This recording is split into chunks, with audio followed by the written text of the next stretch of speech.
WJZZ, Cool TV, the coolest station in the world. Um, Thank you for tuning in to Mediterranean Fire. Today we will be speaking with a special friend of ours.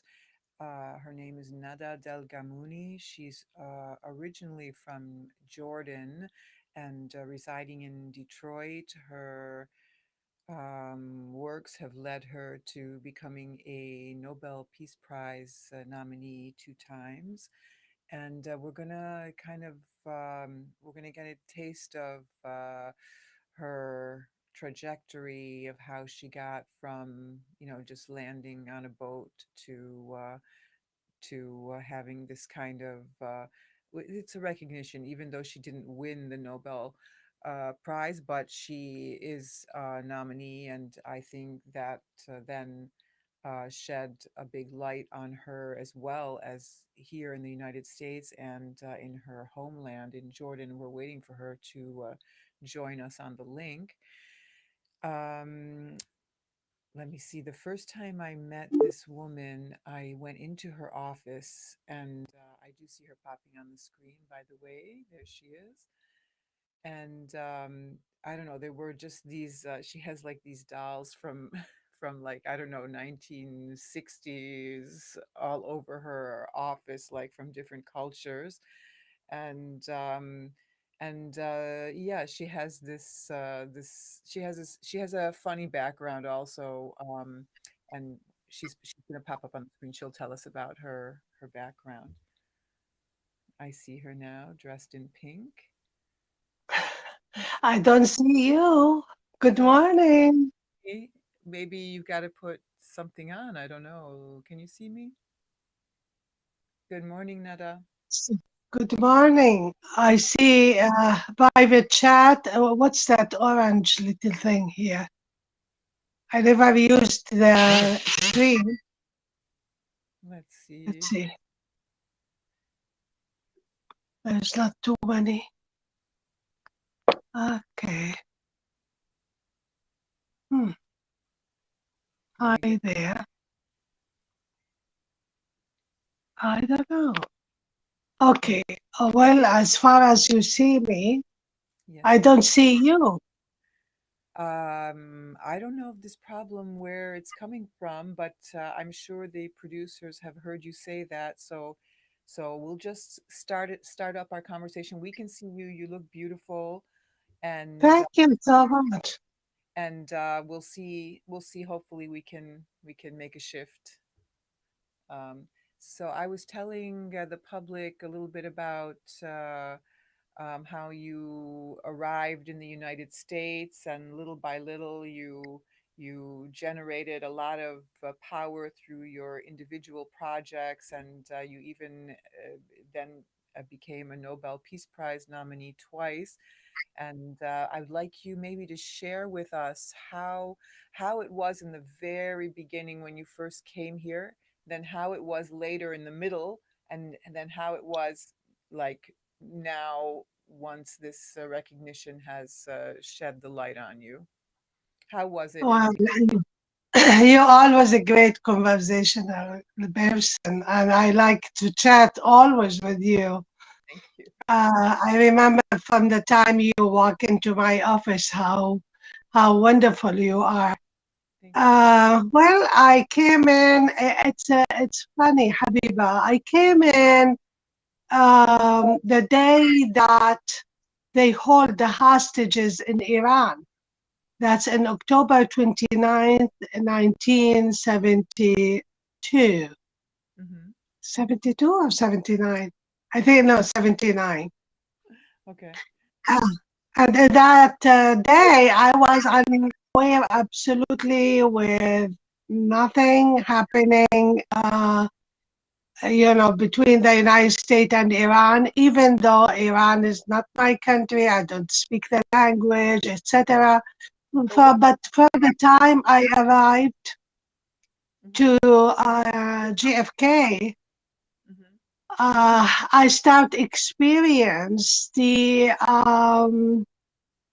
the discrimination or the shifting in What the happened? way America think. You mean because of that incident, suddenly, you were what was happening to you at the airport? Well, You actually, I am in a scholarship with my husband, to do our PhD in Bloomington, Indiana. hmm And when we arrived to JFK, it's just like the third world countries. I mean, we are surrounded with people. They asking where, about things that we're not even aware of. like what? Have you been visiting Iran? Have you been there? I would say we are from Jordan and we don't, this is part of the Middle East, but they are not Arabic speaking, nation. Uh-huh. Anyway, when we are in Bloomington, Indiana, and one night my ex-husband is late, coming home from the library, and he experienced harassment. And from that, I am just like shifting. I don't want to be in physical education. I start Did rethinking they, my major. did they like beat him up or something? Your husband? Sorry. Did they beat your husband up or did they just verbally? Yeah, they actually trying to abuse him. He was with another person. They mistake him for Iranian. But at that time, I am like full-hearted coming to the United States, and I want to be part of this culture, and I want to be probably learning as much as I could possibly learn about the West. Mm. And I decide I'm going to continue in my, educational background. I was physical education teacher for high school in my country of Jordan. Why did you choose that? Why did you choose to be a physical education teacher? That's the scholarship that I am coming for higher education. I was a physical education teacher in Jordan. Mhm. The matter of fact, I taught in the same school that I graduated from So you're before even I finished my college. so you're into sports. You were very into sports. Yes, I am very athletics, very Yeah. much to sports. Is Yes, there I not was, and so do my ex-husband. yeah. We I think both in time athletics. not many women I think in the Middle East were athletic much more now today, but I think in those days it wasn't often that a woman was doing what you were doing, right? Actually, you are very mistaken in this because I grew up, I remember in the third grade, I entered the first competition for fields and tracks, running and jumping barriers and all that stuff in the third grade. hmm But what you see now, where the woman is like in a completely different setting in the Middle East, that's all come from that in particular revolution in Iran. That the people start becoming more conservative, women have cover up, and Oh, okay. all that.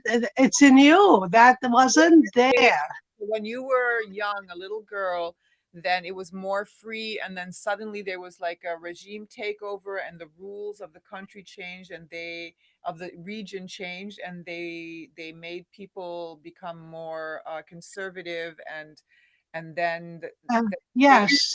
okay. It is a wave. It's the Khomeini's wave. Okay, it's from that particular group in Iran. Iran even more modern at that time, if you might call that society westernized. Mhm. More, there is opera, there is street festivals all over the Middle East. I mean, people is like very much connected. There is a bridges. If you probably look at the movies, the Egyptian movies from that era, you will see that they have, it's even more modern than the American movies Okay. at And so that time. let's see, we were now arriving in America at the airport, you and your husband doing their PhD, Yes. and you experienced this harassment because of the events in the media and in the world.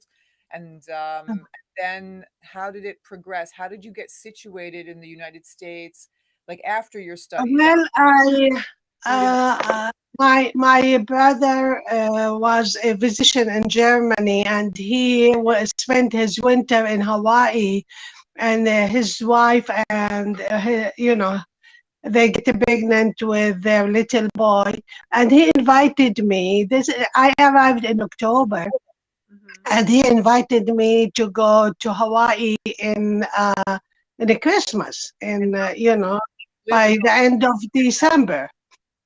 And I went down there, and things start ruling. You never know what's the future holds for you.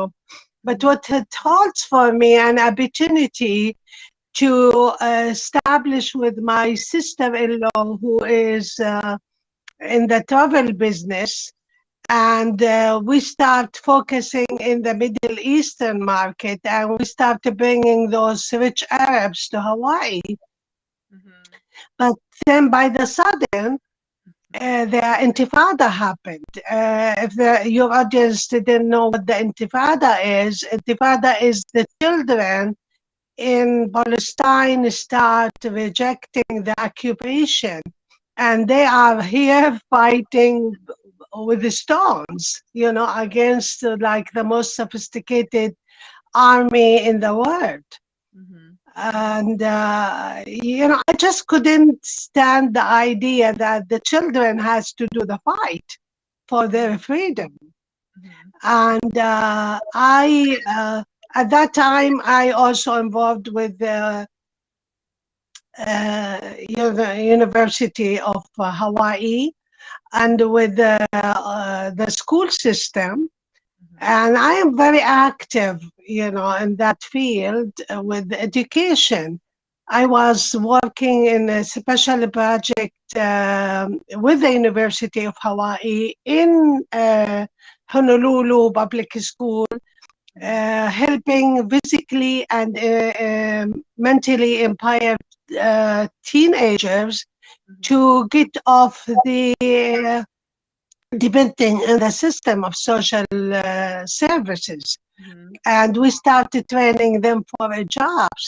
At that time, the Intifada happened, and I started becoming involved, not politically involved, but from a human rights point of view. Mhm. And here I am standing in the streets of Honolulu collecting signatures to stop the slaughter of children. Mhm. And the people will be asking me, who's slaughtering children? Where's those children? And I am showing them at that time there is no social media, to really be active with it. I'm just showing them pictures from newspaper and magazines, and a Mhm. collection of what's happening between the Israelis and the children of Palestine. Mhm. And the people is signing that petition that I have, and I have, Hawaii is a tourist Mhm. location, and I collect signature from like all over the world in Japanese and Filipinos and Mhm. Argentinians and all over the world. Mhm. And I send copy of that petition to United Nations ambassadors, and I send it to the all the ambassadors of different country in Washington, and at that time, to the White House and to every state governor and all over. And Mhm. here I am, become a advocate for children. Mhm. And I partner with a friend of mine, her name is Sonia, and we have a public access television in Honolulu, and we established something it's called Children Helping Children, CHC. Mm-hmm. And, I call it multimedia, multicultural program that focused on the need of children. Mm-hmm. What I am doing with that, giving gifted and talented children an opportunity to express their artistic ability and show dance. You can say I established something like America Get Talent or China Get Talent, Romania Get Talent, and like Dance with the Star. But I don't have the budget for programs like that. I establish it with little children, Mm-hmm. K to 12, and opportunity appeared in my horizon when I came to visit Michigan in the Super Bowl in 1982. And Okay. at that time, my I brother finished his now career and came to Michigan. Yes. no, I want to, in case people don't know who you are, who just tuned in now, we're speaking with Nada Dalgamuni. She is the president of the World in America, and she for many years was the global education director of the International Institute of Metro Detroit, and she's also a two-time Nobel Peace Prize nominee. And we're very honored and happy to have her here this morning. You are watching Mediterranean Fire on WJZZ, Cool TV, the coolest station in the world. Um, you streaming live on Facebook, Twitter, Twitch, YouTube. Please like, share, comment, subscribe, and follow. So now, Nada, you made it to Michigan after all of that in Hawaii, where you established the Children Helping Children. And you said that it was a little bit in the spirit of America's Got Talent or all those kind of shows where they feature different Yes. arts Yeah. and yeah, but you did it with children from K through 12 and so did you have so then you came to Michigan and I remember speaking with you previously. You said that by the time you settled in Michigan, you were driving to 100 schools in Detroit every month to do your program. Tell us about those. Yes, actually, I resident in Southfield, the coolest city in the entire world. Uh-huh. Where all meet. This is the slang for the city. And I was a volunteer working with the city, and I established the international festival that have been around with the International Institute for 90 some years. Mhm. And at that time, the art festival of Detroit canceled. It was a street festival, very cool, very beautiful festival. But for some reason, it's no longer, they couldn't get a sponsor at that time.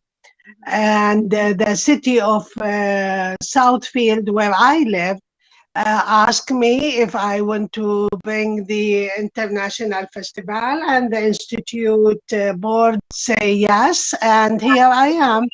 I'd start the international festival uh, in the city of Southfield at the pavilion of the city. Mhm.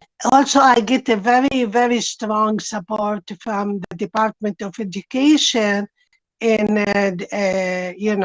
Southfield, where Keith Wilson at that time is the principal of Southfield High. And I went to him and I said, here my idea, we all teaching math and biology and history and geography, but how about teaching the children how to help each other? Mhm. And say, what a cool idea. And how are you going to do that? I said, well, we're going to focus in non-profit organization that needs support. And we will do for them little festival or little concert where the kids will sing and dance and have a great time. And that's where, without the job, even the kids knowing this is a job, and it is a job. Uh-huh. Mm-hmm. Mm-hmm. And the kids start doing a parade for peace, and then they will appear in the stage from India and China and Russia, Spain, Mexico. Yes, from all over the world. And I start gathering those children, meeting them in different schools, meeting them in different churches. I am like running all over the place, scouting those kids. I didn't go to Pekin or to Rio de Janeiro or Beirut to bring them. They are right here. Mm-hmm. In DC. And the kids is having great time being together from all different nationalities, dressed in their cultural attire, having great time.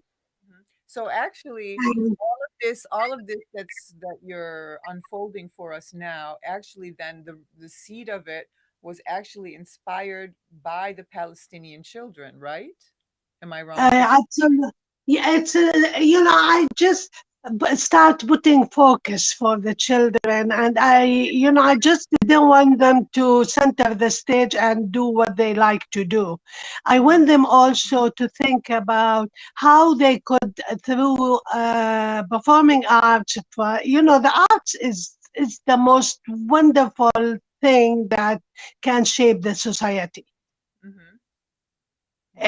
And giving them a purpose from their performing arts, just the right idea for me as an educator, Mm-hmm. to when I meet those kids and I learn about their talents, I ask, and how you going to help other children? Mm-hmm. And with that, for me, it's developed more the purpose of the mission for the children helping children. And it was like building a bridges of harmony, unity, peace, understanding in Mm-hmm. our global community. That's a mission. And then how they going to do that? Through their performing arts. And I give to each and every one of those children a chance to tell me how they going to help other children. What kind of things And here what kind of things did the children say when you ask them how are you going to help other children? Like can you they will say, we will give them our toys, we will, speak to them about issues that affecting their lives, and we start develop the concern issues of children. Mm-hmm. And with those are like AIDS at that time, drugs, pollution, conflicts, wars, and as we go, the kids start coming about their concern issue and how they go to solve those concern issues. Problems, yes. Mm-hmm. And so And with that, developed really the whole concept of CHC. Mhm. Yes. So, but I see the traditional arts from the different countries in one area, and then you said these kind of issues and their concerns and everything. So, do they come together through the arts, or how do you help them with their issues and all that on these concerns that they express to you, or how they can When be? we start doing, concept, we did like in Cobo Hall, we did at the Palace of Urban Hill. We went to Lansing to support Save the Children. We went to Washington. We start traveling around And with get kids like, huh? yeah, And from all different cultures coming together to sing and dance. And the leader of those children will take a minute in the stage to say what his group is major concern issue okay. Mm-hmm. before they start performing. And then by the end of in the beginning of the performing, they do parade for peace. Mm-hmm. And there is at that time a little Lebanese girl. Her name is Remy Bandali. Mm-hmm. All her family is like the Jackson, like Michael Jackson family Huh? They from Lebanon, and really great. wonderful, Uh-huh. and this little girl have songs, and she is like known all over. She is even performed in Paris and London and Rome, Mhm.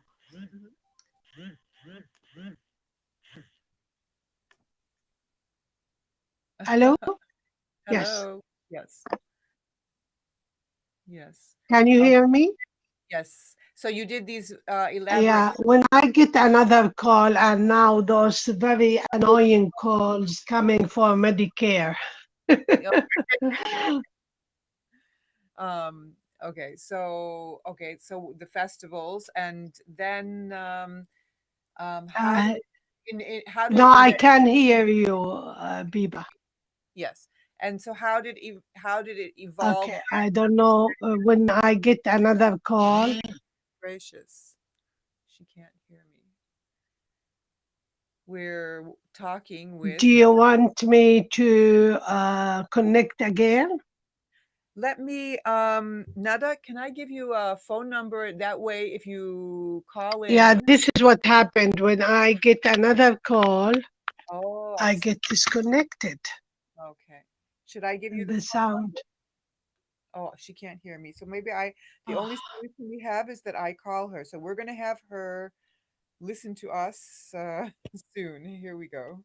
Let's call Nada. By the way, if anyone has questions or wants to talk to Nada, don't hesitate to call in or leave a comment, and she'll definitely answer. I, yeah, I cannot hear you. Let me see if I Trying to get a hold of you, Nada. can. You see me? Yes, can you Can see? you hear me? Yes. Let me text her. Maybe I don't know why she's not answering her So phone. unfortunate, I can hear you.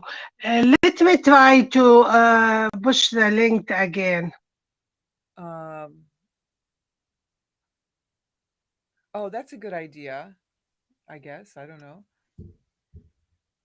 Um, I anyway, can't hear you at all. you are watching Mediterranean Fire on Yeah, WJ. when I get a call, and I decline. Here we go. Um, here, Nada. Let me try calling her again. She's not gonna know that it's me calling.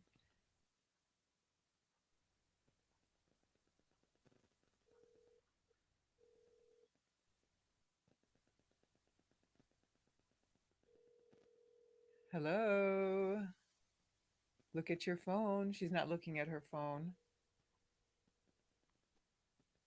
Okay, we're having a kind of a silencing lapse here because we're waiting for Nada to push the right button to come back to this. Here we go. You got Here it? we go. I see. Oh, it was worth the wait. It's okay. Are you there, Nada? Yes, I am. Can you Okay, hear me? yes, I want to give a little recap for anyone who just tuned in. We're speaking with Nada Del Gamuni, uh, Nobel Peace Prize nominee and the director of The World in America and the Global Education Director, formerly of the International Institute of Metro Detroit. And we were just listening about her elaborate projects, which she's planted the seeds of something called Children Helping Children, and the children themselves deciding how they could help other children through their concerns and issues, as well as presenting elaborate festivals with special traditional performances from different countries with their ethnic backgrounds, which represent the whole communities of Detroit. And with time and decades, it's grown and grown to have hundreds of people in it. I think we lost her again on the screen, but I wanted to ask her about how all this led to receiving the Nobel Peace Prize nomination. I do know that she did receive it from the local government of Southfield. Decided to submit an application for her nomination, and it was granted. And they did this twice. So now I know that since the coronavirus started, she's actually now everybody back in her home country of Jordan is like starting to hear about this nomination, and so they're like trying to start up special projects over there. And she talked to me about maybe planting trees all over the country.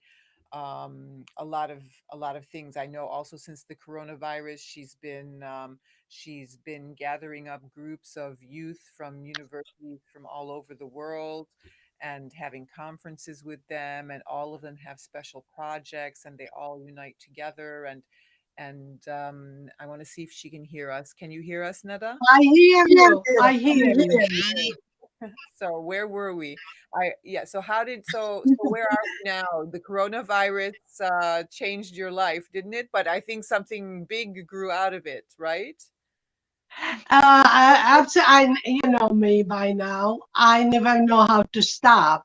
Even Oh, I am 74 years old, have been like a classroom attendee for 54 of those 75. mhm, 74. And yes, I shift my focus to a program that I established 18 years ago. It's called the International Youth Leadership Program.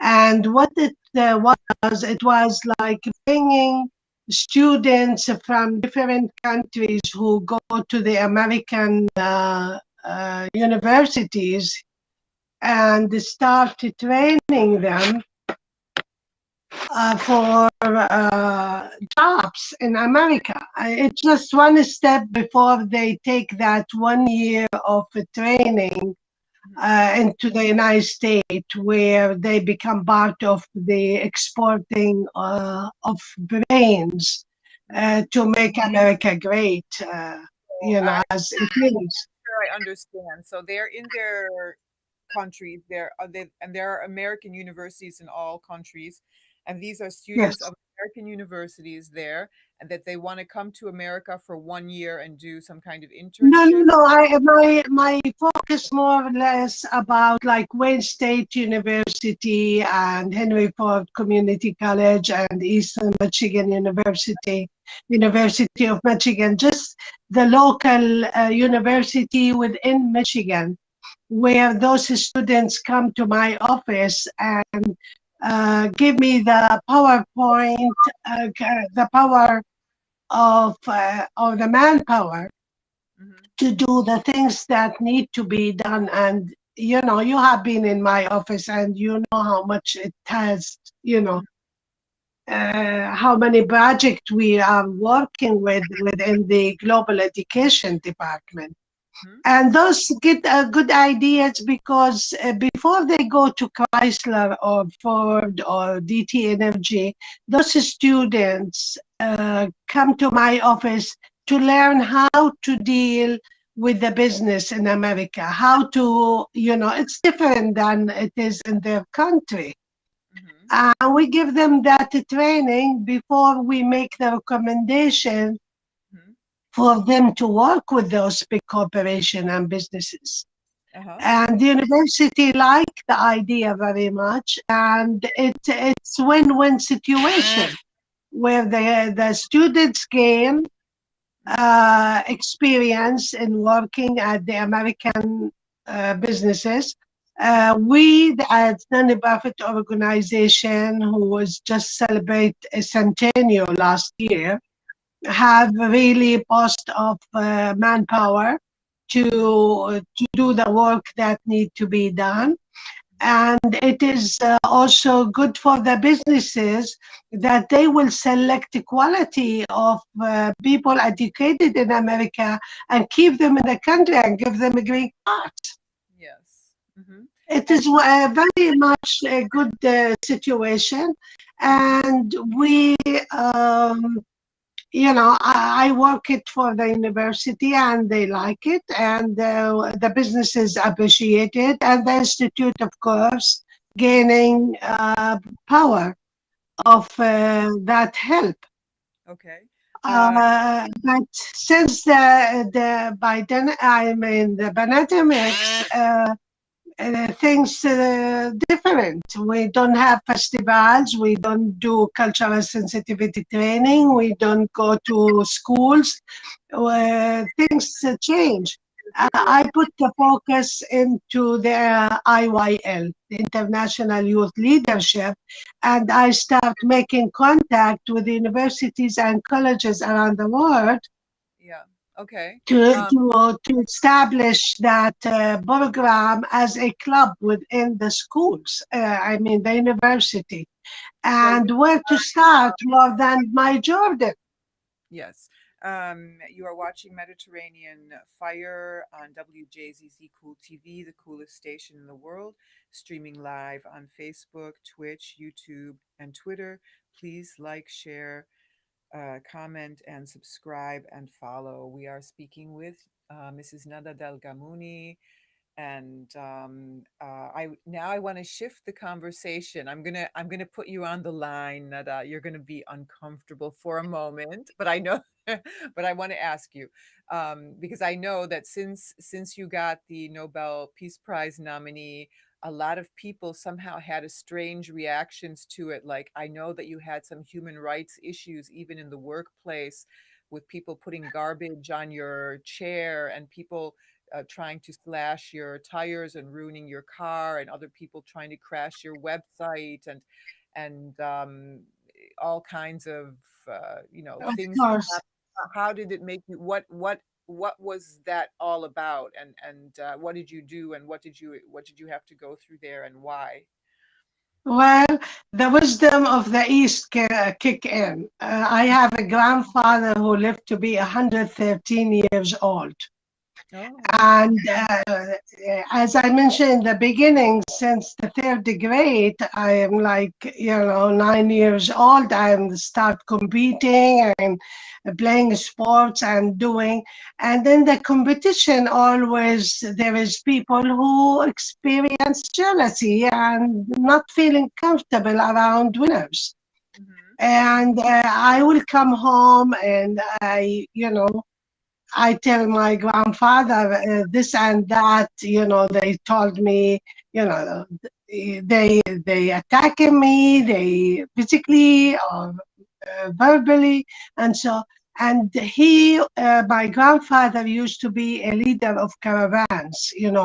Camels go from the Mediterranean to the Gulf in United Arab Emirates today, Mm-hmm. bringing. At that time the Suez Canal is not operating as it is now, Mm-hmm. and ships will stop in the Mediterranean, bring the goods from Europe and America, and his camels will carry it to the other side of the Indian Ocean, the Arab Gulf or the Persian Gulf. Mm-hmm. And he used to tell me this. He said, listen, what it in Arabic say نبح الكلاب لا يوقف في القوافل.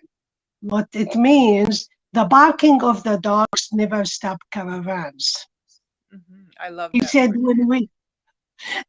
when we are traveling through the desert and we are about to arrive to a city, we can hear our dogs go crazy barking and reply back from the cities where we are going to be arriving in 5, 6 hours from now. He said the barking of the dogs it just becomes so like festival. He said the reason is the dogs in those towns, they kind of welcoming or planning to defend the town they are in, and our dogs is like happy to see other dogs. Mm-hmm. And he said it's just going to become a festival parking. Okay. And he said, don't worry about it. When people bark at you, that's for two reasons. They are jealous, okay, from what you're doing, or they are just not, you know, they want to prove a point for themselves. And you just have to take it as is. And Mm-hmm. that's exactly how I handle the situation.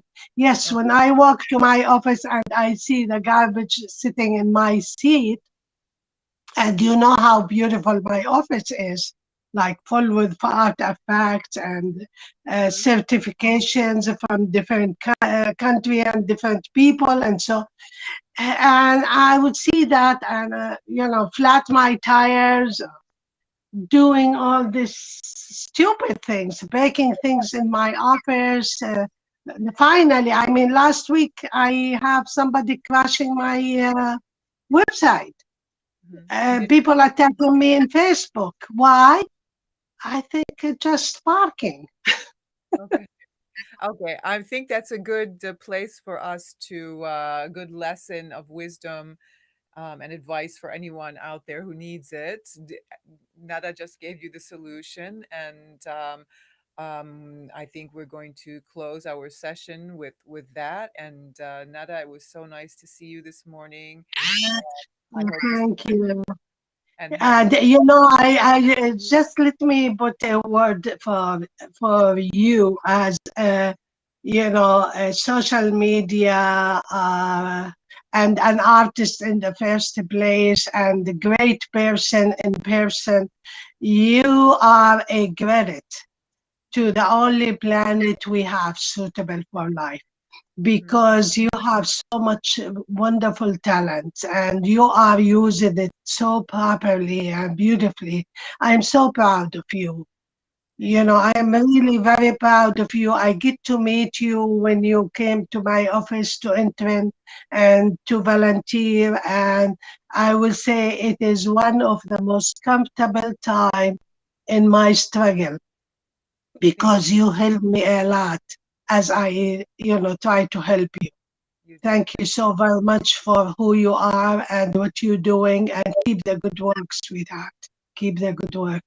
That's so beautiful. I feel so good when you say that, and I thank you so much. Yeah, And keep the good work, and God bless you. And after the pandemics, Detroit, Michigan, United States of America, and the world is going to be an absolutely better place for all of us. thank you. Just keep praying for good things. Thank Yes. you. Thank Thank you you. so much. And I'm sorry for this, but we all experienced trouble, but you shoot it very well. Thank you. Thank you. But I thank you for tuning in today, everybody. It was a beautiful session with Nada Del Gamuni, a beautiful presence, voice, and all her contributions. Next week, we're going to have a very, very special painter named Sinan Hussein. And he's not only a painter, he's also a refugee, but not in the sense that you will see on the media. He portrays things in a very different light, and we have some very special surprises for you next week with Sinan, and a major opening for your mind and your perception and understanding of a lot of things. So don't miss it. Put it in your calendar, and thank you so much. Have a beautiful day, everybody.